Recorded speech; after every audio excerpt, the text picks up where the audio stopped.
오늘 본문 보면은 이제 일곱째 천사가 나팔을 붑니다.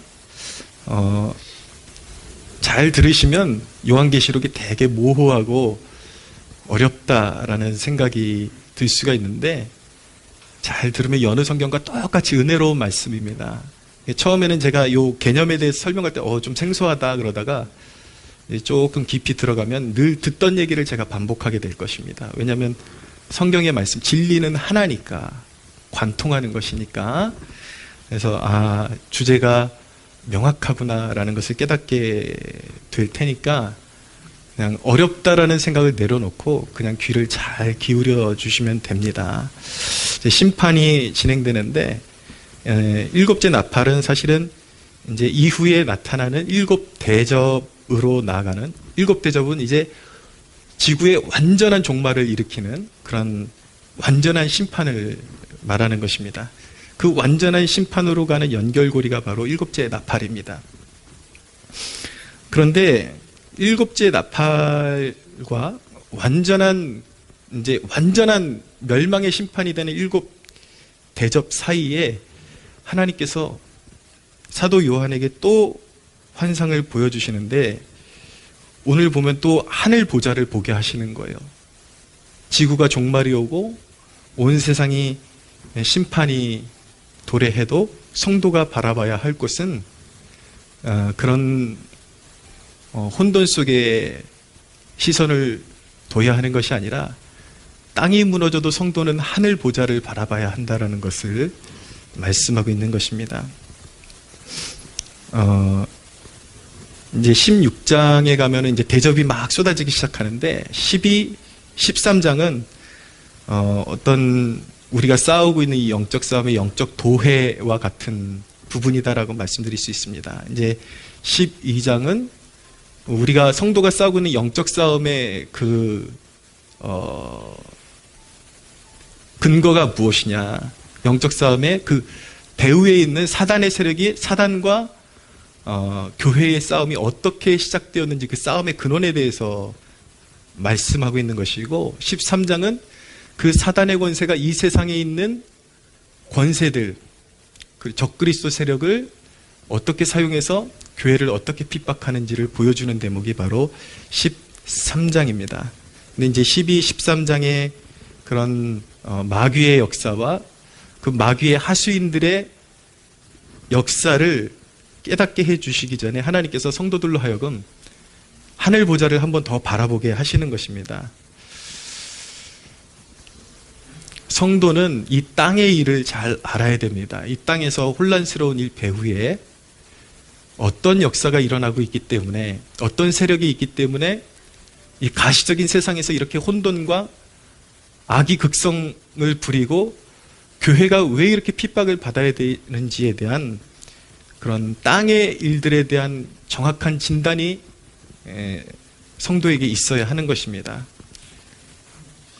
그렇기 때문에 성도는 사실 세상이 말하는 낙관주의자는 아닌 것입니다. 그냥 맹목적으로 잘 될 거야, 아무 이유 없이 그냥 무조건 잘 될 거야, 근거도 없이 잘 될 거야 하는 그런 낙관주의가 아니라, 성도는 사실 세상의 흐름을 가장 냉철하게 분석하고 그런 분별력을 지니고 있어야 하는 것입니다.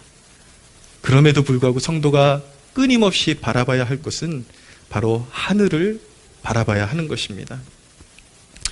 성도가 모든 순간 하늘 보좌를 바라봐야 하는 이유는 자명합니다. 이 부분이 오늘 말씀의 핵심 주제입니다. 잘 들으십시오. 성도가 혼란스럽죠. 세상은 악이 극성을 부리고 우리는 행복을 원하지만 신앙생활하는데 가정에 온갖 공격이 오고 바람잘 날이 없습니다. 건강의 문제, 관계의 문제, 바람잘 날이 없습니다. 그럼에도 불구하고 성도가 모든 순간 하늘 보좌를 바라봐야 하는 이유는 바로 우리 하나님이 통치하시기 때문인 것입니다. 할렐루야. 하나님이 통치하시기 때문에 모든 상황 가운데서 하나님을 바라봐야 하는 것입니다. 분명히 말씀드렸어요. 오늘 이 부분 기억하시면 말씀 다 들은 것입니다. 하나님이 통치하십니다. 이 민족과 여러분의 삶을 하나님이 통치하십니다. 15절을 보십시오. 일곱째 천사가 나팔을 불매 하늘에 큰 음성들이 나서 이르되 세상 나라가 우리 주와 그의 그리스도의 나라가 되어 그가 세세토록 왕노릇 하시리로다 라고 말씀하고 있습니다. 세상 나라가 우리 주와 그의 그리스도의 나라가 되어, 여기서 우리 주라고 할 때의 주는 성부 하나님을 지칭하는 것입니다. 보통 주님, 로드 하면 성경에서 대부분은, 신약 성경에서는 예수 그리스도를 지칭하는 것인데, 여기서만큼은 특별히 주라는 명칭을 성부 하나님께 붙이고 있습니다. 그래서 세상 나라가 주와 그의 그리스도의 나라가 될 것이다 라고 하는데, 우리가 하나님을 생각할 때에 다시 한번 우리가 하나님을 향한 경외심을 회복하도록 촉구하는 말씀이라고 이야기할 수 있습니다. 하나님 아버지를 우리가 주라고 부르는데, 이게 구약 성경의 용어대로 히브리어로는 아도나이라고 합니다. 아도나이. 근데 하나님을 아도나이라고 부르게 된 그런 에피소드가 있습니다. 원래 우리가 믿는 하나님의 본래의 이름은 야훼 하나님이십니다. 야훼 하나님이신데, 이스라엘 백성들에게 있어서 야훼 하나님의 이름은 인간이 감히 입에 담을 수 없는 너무나도 거룩하고 두려운 존재였어요. 그래서 성경을 필사할 때에 유대인들은 야훼라는 이름이 나오면 그 이름을 쓰지를 못하고 붓을 내려놓고 가서 손을 씻고 그렇게 야훼라는 이름을 써왔는데, 그나마도 그 이름을 다 쓸 수가 없어서 너무 거룩하고 두려운 이름이라 오늘날로 말하면 자음만 받침은 빼버리고 그냥 자음만 써서 야훼의 이름을 표기하다 보니까 후대에 가서 야훼라는 이름을 어떻게, 글씨를 써놨는데 그걸 어떻게 읽어야 될지를 잃어버리는 에피소드까지 생기게 된 것입니다. 그래서 하나님의 이름이 야훼다 이런 것은 이제 최근에 이르러서 학자들이 그것을 찾아내게 된 것이고, 사실은 그 이름이 너무나도 엄중한 이름이기 때문에 이스라엘 백성들은 그 야훼라는 이름 자체를 쓰지를 못했다라는 것을 알게 됩니다. 그래서 그 야훼라는 이름을 좀 우회적으로 조금 이렇게 뭐라 그럴까, 조금 우리가 수월하게 부를 수 있는 명칭으로 이스라엘 백성들이 대체한 용어가 바로 아도나이라는 용어입니다. 주님 이렇게 부르는 것이죠. 야훼라는 이름을 함부로 막 부르기가 너무 힘들었기 때문에, 그래서 사실은 구약 성경에서부터 우리가 믿는 아버지 하나님을 아도나이, 주라고 그렇게 불러왔던 것입니다. 여러분, 하나님과 친근함을 누리는 것은 참 좋은 것이지만, 필요한 것이지만, 근본 그분의 그 영광스러움을 우리는 한순간도 잊어서는 안 되는 것입니다. 제가 여러분들에게 광고 시간에 그렇게 주구장창 잔소리하죠. 뭐 여느 교회 같으면 그냥 오는 것만 해도 감사해서 예배 드리고 말 텐데 좀 늦지 말아라, 왜 이렇게 늦냐, 자꾸 잔소리하는 거는 그 이름이 우리가 그렇게 만만하게 볼 만한 이름이 아니기 때문에 그렇습니다. 어려움이 있어야 됩니다. 어려움이 무너진 상태에서 친분을 누리게 되면 그것은 도를 넘어서게 되는 것이고, 하나님 앞에 굉장히 경망스럽게 대하는 그런 우를 범하는 것이기 때문에 그렇습니다. 아무튼 하나님은 우리가 상상할 수 없을 정도의 그런 높이와 거룩함과 경외감을 받으시기에 합당하신 분이라는 것을 우리가 알아야 되는 것이죠. 여기서 보면 세상 나라가 주와 그의 그리스도의 나라가 되어라고 그렇게 말씀하는데, 이 말씀은 그냥 이 세상 나라를 하나님께서 그냥 하나님의 나라로 있는 그대로 바꾸신다라는 뜻이 아니라, 여기에는 공의의 개념이 깊이 묻어 있는 것인데, 하나님께서 역사 가운데 공의롭게 세상을 심판하셔서 마귀와 세상을 멸하시고 새 하늘과 새 땅을 이루신다라는 메시지를 여기에 담고 있는 것입니다. 새하늘과 새 땅을 이루시고 주 하나님은 왕노릇 하실 것입니다. 세세토록 영원토록. 이 우리나라 언어로 번역할 때 왕노릇이라 그러니까 어감이 조금 뭔가 격화되는 것 같은 그런 감이 없지 않아 있는데, 왜 왕노릇이라고 번역을 했냐면 그 왕의 역할에 대한 표현을 하고 있는 것입니다. 왕노릇한다라는 것의 정확한 표현은 왕이 통치하신다라는 의미를 가지고 있는 것입니다. 우리 하나님과 예수 그리스도가 쉬지 않고 온 세상을 통치하십니다. 할렐루야. 우리 안에 하나님의 통치가 이루어지려면 이 원리가 그대로 적용됩니다. 우리 옛 자아가 죽음을 경험하고 성령으로 태어나서 새로운 피조물이 되어야 하는 것입니다. 쉽게 말씀드리면 예수님을 믿어야 한다는 뜻이에요. 근데 예수님을 허투루 믿는 것이 아니라, 예수님을 믿는다라는 것은 이제 내가 의지하던 세상을 완전히 벗어버리고 내 삶이 완전히 그리스도의 것이 되게 한다라는 뜻을 가지고 있는 것입니다. 그것이 바로 거듭남입니다.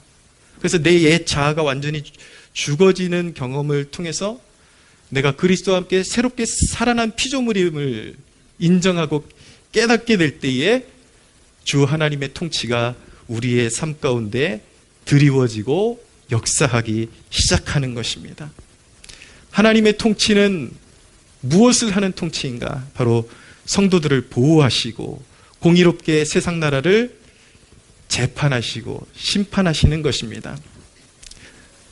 그리고 하나님의 그 통치는 성도들에게 매우 좋은 소식입니다. 17절 한번 보십시오. 17절 보면 감사하옵나니 옛적에도 계셨고 지금도 계신 주 하나님 곧 전능하신 이여 친히 큰 권능을 잡으시고 왕노릇 하시도다 라고 말씀하고 있습니다. 그리고 이어서 읽겠습니다. 18절 이방들이 분노함에 주의 진노가 내려 죽은 자를 심판하시며 종 선자들과 성도들과 또 작은 자든지 큰 자든지 주의 이름을 경외하는 자들에게 상 주신다라고 말씀하고 있습니다. 하나님의 통치는 하나님을 경외하는 자들에게 상을 베푸시는 통치인 것입니다. 사랑하는 여러분, 하나님을 섬길 때 나는 작은 자인데, 나는 하나님 앞에 내세울 것이 없는데 내가 무슨 하나님 앞에 칭찬받을까? 그것은 오해입니다.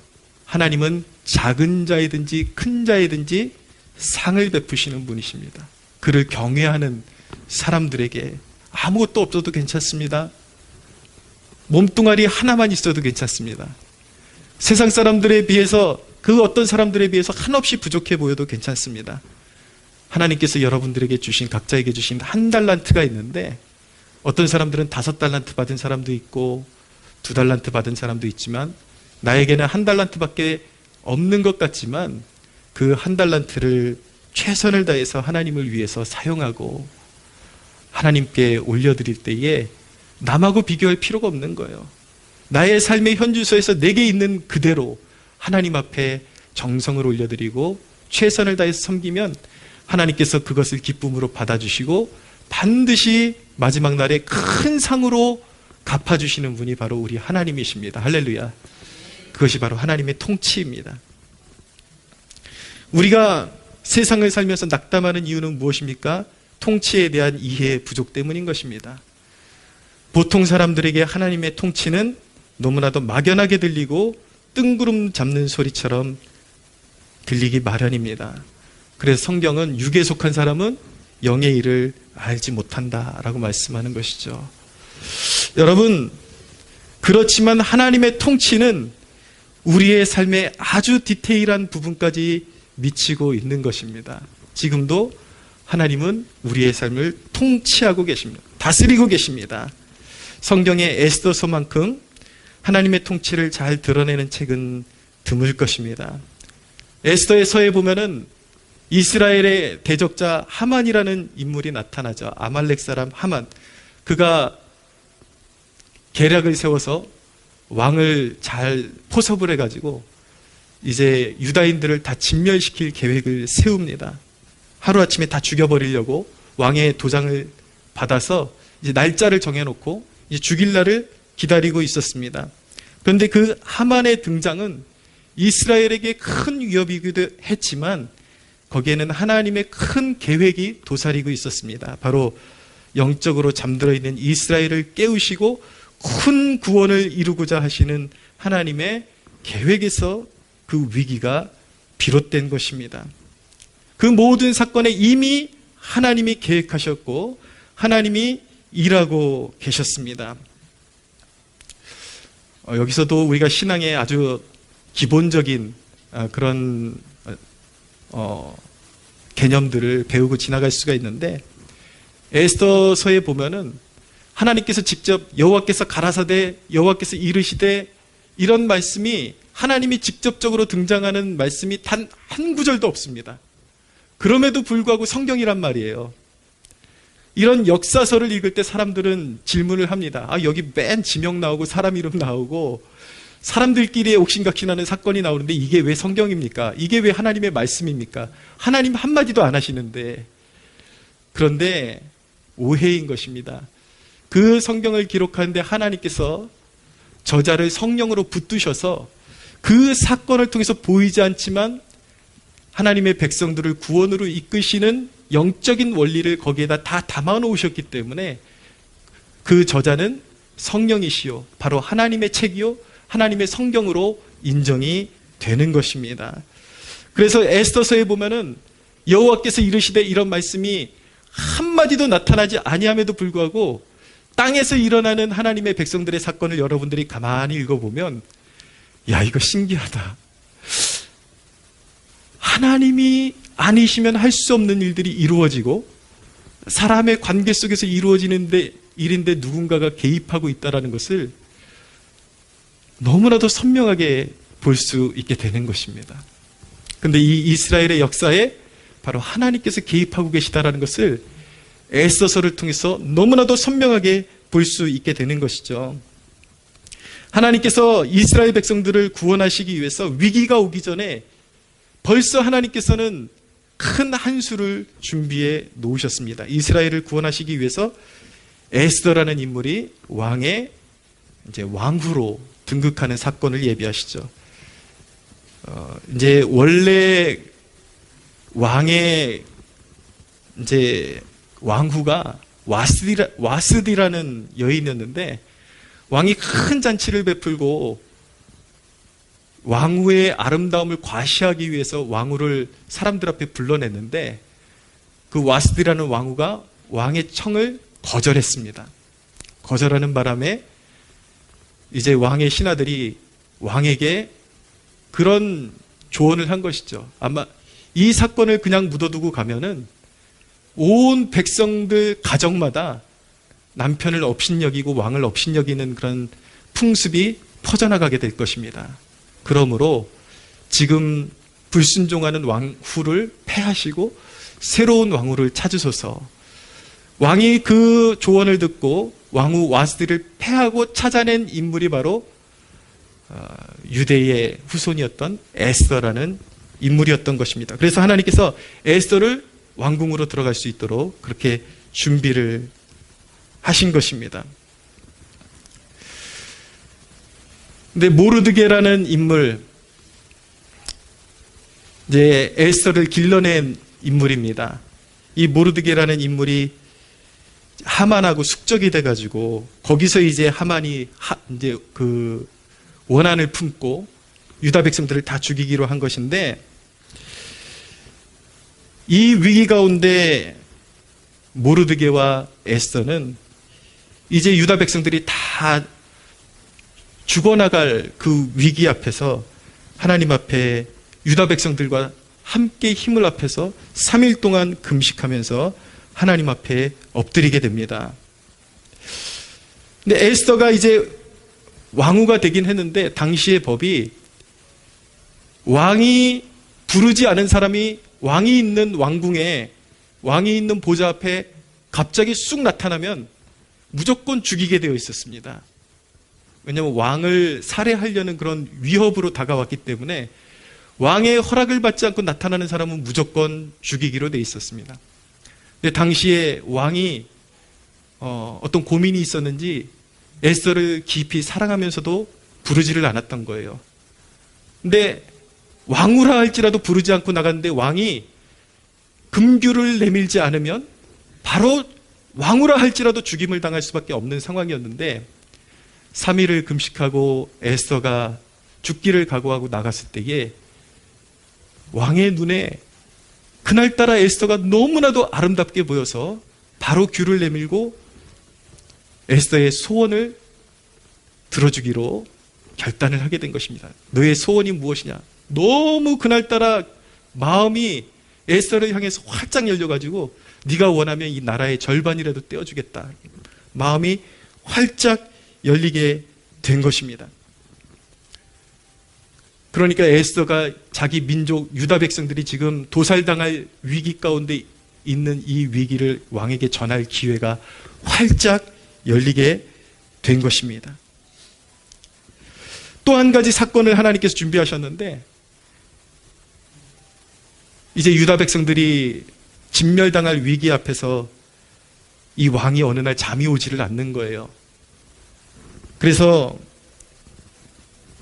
시간을 어떻게 보낼까 궁리를 하다가 이 궁궐에 있었던 일들을 기록한 기록서를 그냥 재미삼아서 보고 있었는데 그 기록서에 유다 백성인 모르드게가 이 왕이 자기가 예전에 자객들한테 죽임을 당할 위기가 있었는데 그 자객들을 신고해가지고 자기가 살 수 있었다는 사실을 뒤늦게 알게 된 것입니다. 그 왕이 신하들을 불러다가 묻는 거예요. 여봐라, 이 모르드게가 내 목숨을 살려줬는데 이 모르드게에게 어떤 상을 치하를 했느냐 물어보니까 그냥 넘어갔다라는 것입니다. 왕이 어떻게 그럴 수가 있느냐?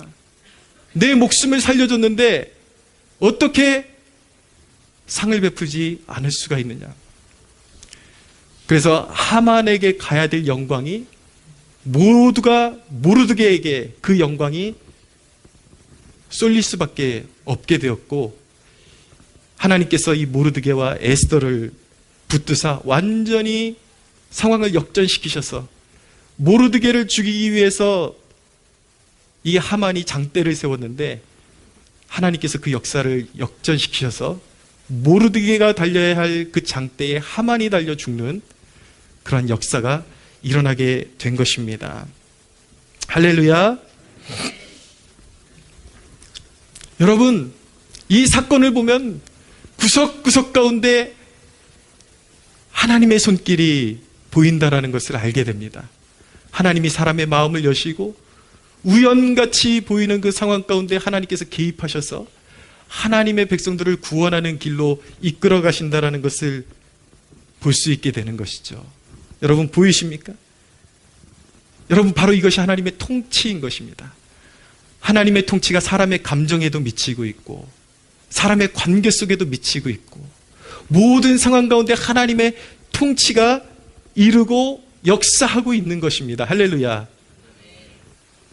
여러분들의 삶 가운데 각별히 믿지 않는 세상 나라도 주와 그리스도께서 지금도 통치하고 계시거니와 하나님의 자녀들의 삶 가운데 하나님께서 얼마나 더 깊이 개입하셔서 여러분들의 삶을 보살피시고 이끌고 계시겠습니까?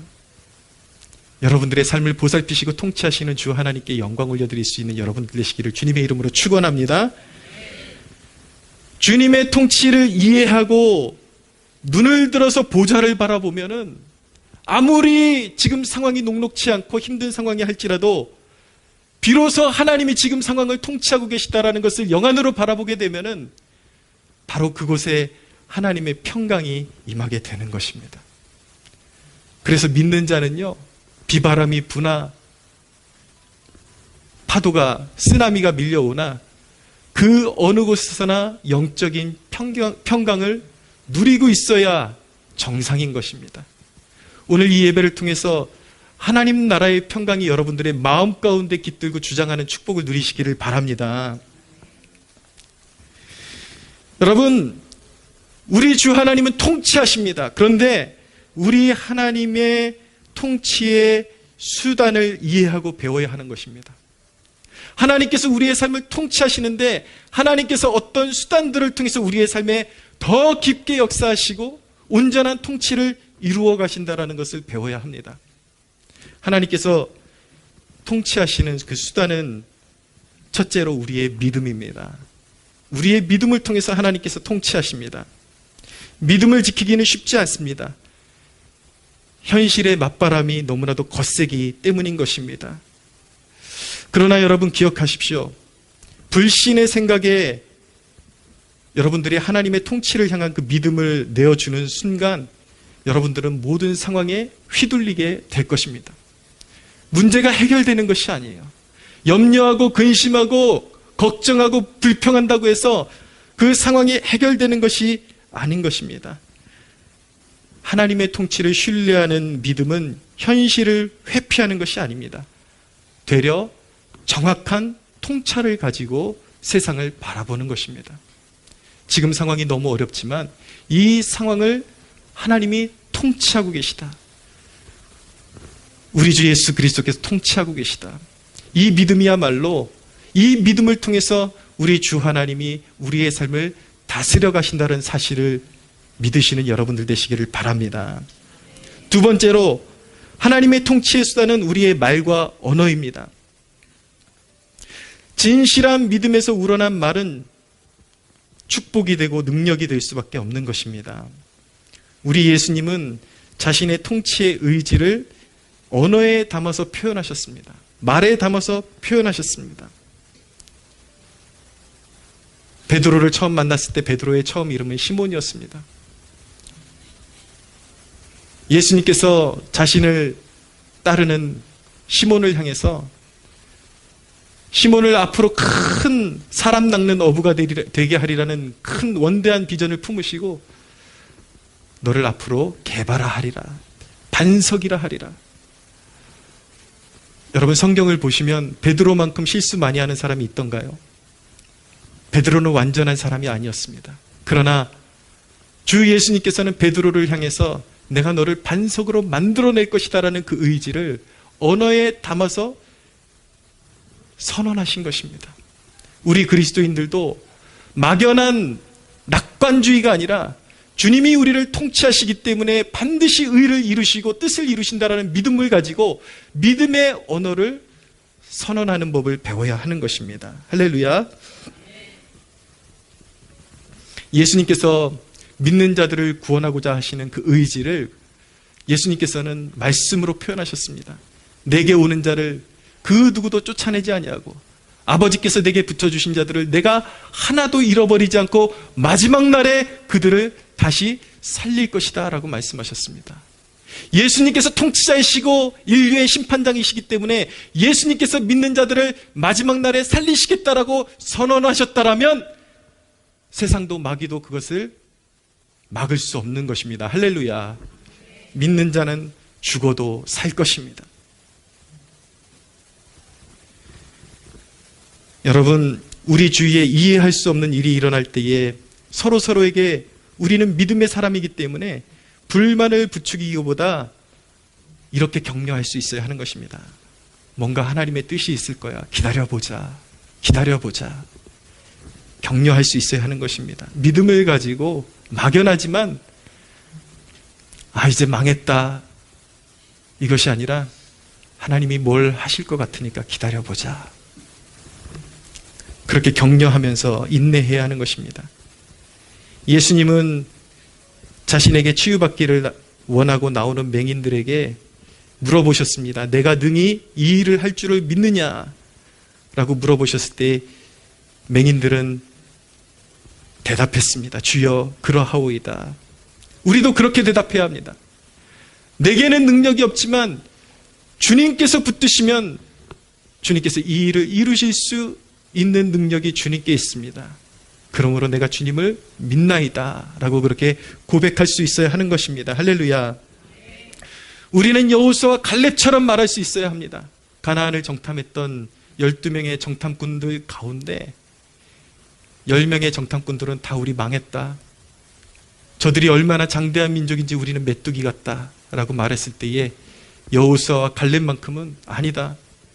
우리의 하나님이 이 땅을 우리에게 주신다고 약속하셨기 때문에 하나님이 우리와 함께 하시면 우리는 저들을 몰아내고 이 땅을 차지하게 될 것이다 라고 고백했던 사람들이 여호수아와 갈렙이었습니다. 사랑하는 여러분, 모든 상황 가운데서 하나님의 통치를 인정하며 믿음의 언어를 습득하는 여러분들 되시기를 축원합니다. 믿음의 언어를 통해서 우리 하나님이 다스리십니다. 믿음의 언어를 통해서 우리 하나님이 통치하시기 시작하십니다. 세 번째는 우리의 순종을 통해서 주 하나님이 통치하십니다. 여러분, 순종까지 가야 합니다. 믿는다고 하고 말은 번지르르게 하는 사람들이 있습니다. 말끝마다 아버지, 주님이 하시지. 남한테 위로는 또 잘하는 사람들이 있어요. 아유, 뭘 그래. 주님이 하시는데.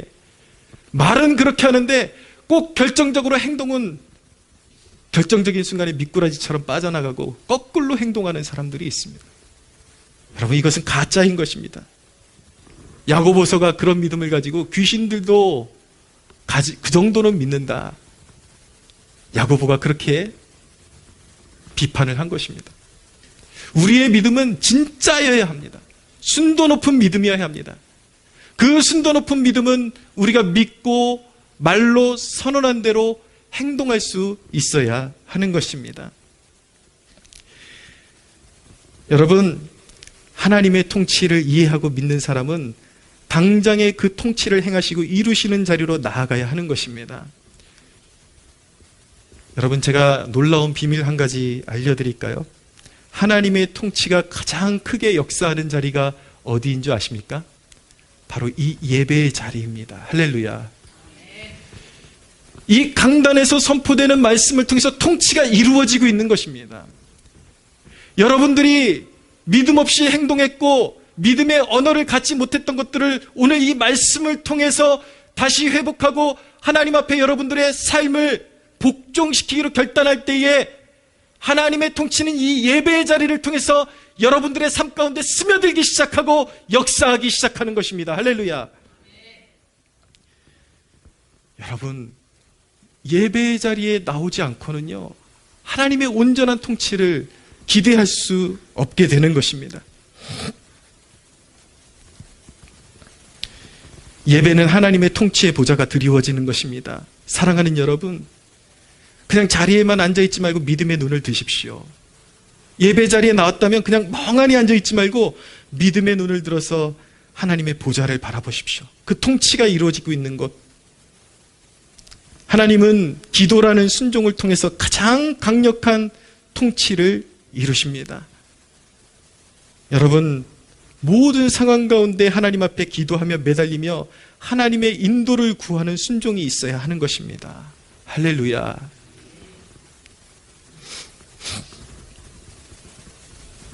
그리스도인들이 사는 방식을 좀 알려드릴까요? 우리 교회가 후원하는 은혜와 진리교회라는 곳이 있습니다. 수년 동안 예배 처소가 없어가지고 좀 넓긴 하지만 그냥 집안에서 살림도 하고 예배도 드리고, 이 목사님 가정이 성도 한 명도 없는 그런 상황 속에서 코로나 기간을 버티고, 지금 이제 요 근처에 아주 예쁜 예배당을 이제 세우게 되었습니다. 예배당도 생기고 그리고 좋은 아파트에도 들어오게 되었습니다. 근데 그동안 할 수 있었으면 왜 그렇게 하지 않았겠어요? 목사님이 40일 동안 하루에 한 끼씩 금식을 하면서 하나님 앞에 길을 열어달라고 기도하셨어요. 40일을 채우고 나서 하나님께서 놀랍게, 물론 그 40일이 딱 채워지면은 그냥 그 날짜만 채워지면 역사하시는 것이 아닙니다. 연단받은 수년이 있었어요.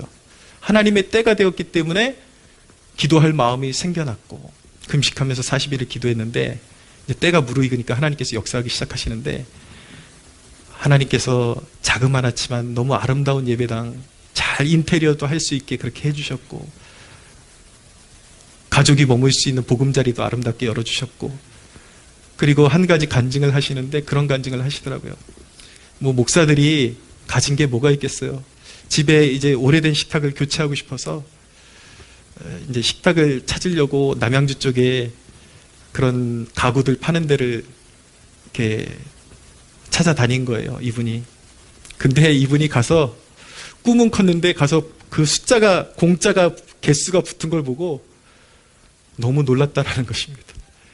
이 판때기 하나 이렇게 비싸니까 이거 엄두도 못 내겠다 싶어서 이왕에 구경 나온 김에 다른 집에 한번 들어가서 한 번만 더 구경하고 가자 그랬더니 거기는 공이 하나가 더 붙어 있더래요. 그래가지고 어떻게 왔냐 이 사장님이 물어보시니까 사실은 개척교회 목사인데 그냥 구경만 하고 가겠습니다. 이거 너무 비싸서 우리가 엄두도 못 낼 것 같습니다. 이제 이런 식으로 얘기를 했나 봐요. 그랬더니 그 사장님이 사실은 자기가 이 사업을 하면서 하나님을 섬기고 싶은 마음이 있어서 이 가게를 냈는데 저기 보면은 특별히 하나님 기쁘시게 해드리려고 그 비치에 둔 상판이 있다라는 거예요. 그 상판. 그래서 이거 그냥 헐값에 드릴 테니까 이거 가져가시고 좋은 다리는 자기가 붙여주겠다고. 그래서 그 어마어마한 그 가격에 그 테이블을 집으로 가지고 왔다라는 간증을 하시는 거예요. 근데 여러분, 그 테이블 하나 가지고 온 것 가지고 뭘 그래. 근데 여러분, 여기에 바로 하나님의 백성들이 사는 비결이 여기 있습니다. 하나님의 백성들은요, 돈으로 사는 것 아닙니다. 하나님이 주시는 기회 속에서 사는 것입니다. 할렐루야. 없어도 하나님께서 통치하시고 다스리시고 채워 가십니다. 여러분들이 하나님의 자녀들이기 때문에 세상적인 방법으로 하면 잘 되는 것이 아니라 오히려 망하는 길로 가는 것입니다. 그러나 하나님의 통치를 믿는다면 이 목사님처럼 해야 되는 것입니다. 여러분, 살면서 늘 나에게는 인생의 기회가 없어 그렇게만 말하지 마시고, 여러분들이 하나님의 통치를 믿는 사람들이라면 작정하고 하나님 앞에 매달려서 기도하는 습관, 기도하는 방법을 배울 수 있어야 하는 것입니다. 할렐루야. 여러분들 제발 부탁하는데 내 인생에는 왜 기회가 없습니까? 꼭 그런 소리 하는 사람들을 보면은 제대로 기도 한 번도 해보지도 못하고 하나님의 통치의 수단을 알려주셨음에도 불구하고 늘 눈만 뻐끔뻐끔 뜨고 입으로만 믿는다 그러고 하나님이 통치할 수 있는 기회를 한 번도 인정하고 열어드리지 않고 나는 왜 이렇게 앞길이 막막하고 늘 교회는 출석하는데 나에게는 왜 이렇게 기회가 주어지지 않는 것입니까? 얼마나 여러분 답답한 말입니까? 사랑하는 여러분, 주 예수님께 여러분들의 삶을 드리십시오. 그분께 통치권을 올려드리십시오. 할렐루야. 통치권을 올려드린다라는 것은 그냥 멍하게 앉아있는 것이 아니라 믿음을 가지고 믿음의 언어를 선포하며 그분이 다스리실 수 있도록 기도로 그분께 매어 달리는 것입니다. 할렐루야. 시간이 좀 갔지만 요 간증까지는 꼭 하고 마무리하고 싶습니다.